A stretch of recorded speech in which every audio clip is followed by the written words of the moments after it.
first time in history, all 4 belts in the cruiserweight division will belong proudly around the waist of one man. James Helder, iFL TV, MTK Global. With me, I've got Lee Appleyard. We're in Sheffield, ahead of his big fight with SHAFIQ. Firstly, how are you keeping, Lee? I'm very good, thank you. Hope you're well, mate. Good. Yeah, you've been hard to get hold of this week, mate. A bit elusive. You always seem to slip off after press conferences. I see you getting straight out the door after the weigh-in as well. Yeah, I'm in and out. I'm not one for all these interviews and shouting my mouth off and stuff like that. I like to do my business on the night, and that's about it, really. But I don't mind doing one with you, mate. I appreciate that, mate. I appreciate that. You put me on the spot a little bit. Let's talk a little bit about the Rotherham derby. That is yourself versus SHAFIQ. How much do you know of SHAFIQ? Not a lot, really. I actually had my debut on his first loss, which was at Sheffield Ice, on one of the manager's shows, Dave Caldwell. He boxed Abdon Caesar in his 13th fight, and he come up short in that one. He said we've sparred. I believe we must have done a few rounds before that. That's the only time I can really think about it. But I can't really remember the spar myself, so I can't really read into anything like that. But he's tricky, and it's going to be a good fight. But I genuinely believe my experience, my size, my strength and my power will play a big part in the fight tomorrow night. Do you watch video footage of fighters you're going to fight, or do you leave it to sort of Steffi and Ray? Do you have a look personally at stuff? I look at all my fighters. I think a lot of people say they don't, but they do. Do you look at their best bits, or do you look at, say, when a fighter's had a defeat? Would you look at that footage more than, say, their best performance, or the other way around? I just look at any. And anything, I pick little bits and bobs up from them. I might watch them 2 times, I might watch them 5 times.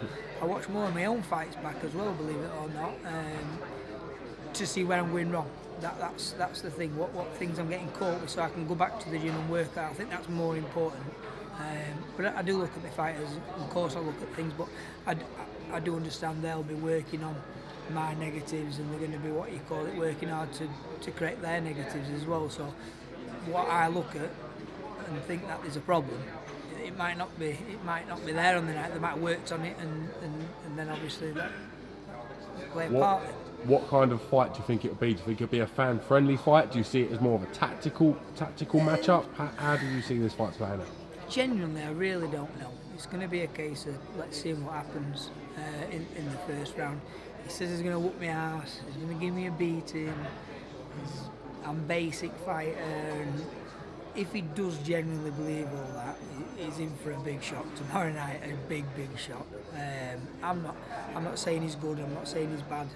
He hasn't really been tested, so for me, until he has been tested, and I believe I am a test for him, we're not going to know how good he is, so he might really step up to the plate, and that's what I've worked on. He's going to step up to the plate, and this is going to be a good 50-50 fight. But if he doesn't step up, it could be an early night for me, and that's what I think I'm expecting to happen, to be honest. Fight prediction, how do you see it playing out? It could be a very early stoppage or a late stoppage. I think I'm going to out-muscle him on the night. Expecting a great contest. Firstly, thank you very much for giving some time. Get your thoughts on Kell Brook's return before we go. Yeah, I think he's going to come back really well. Obviously he's had 2 hard fights against a very good kid in Errol Spence, and obviously Golovkin, the size of him and stuff, that made the difference. I am a Kell Brook fan. I know he's from the camp with teeth and stuff like that, but fingers crossed he gets a good win. He gets back to where he belongs, which is I hope. I think it's a case of just making sure that hopefully his eyes hold out. I mean, obviously they've what you call it, played a big part in his last couple of fights. So if his eyes hold up, I think it'd be a very good performance for him. Across the pond, Wilder, Lewis Ortiz. Wilder. Big fight. What? You're straight out with the Wilder? Yeah, Wilder. He does leave his chin out and stuff, and he could get caught. But if he can stop him for sure. I definitely think Wilder. And then that would be a very good dust-up with Anthony Joshua. Who wins Wilder Joshua in your opinion, Lee? I would love Joshua to win. and if he catches him, he wins. But I think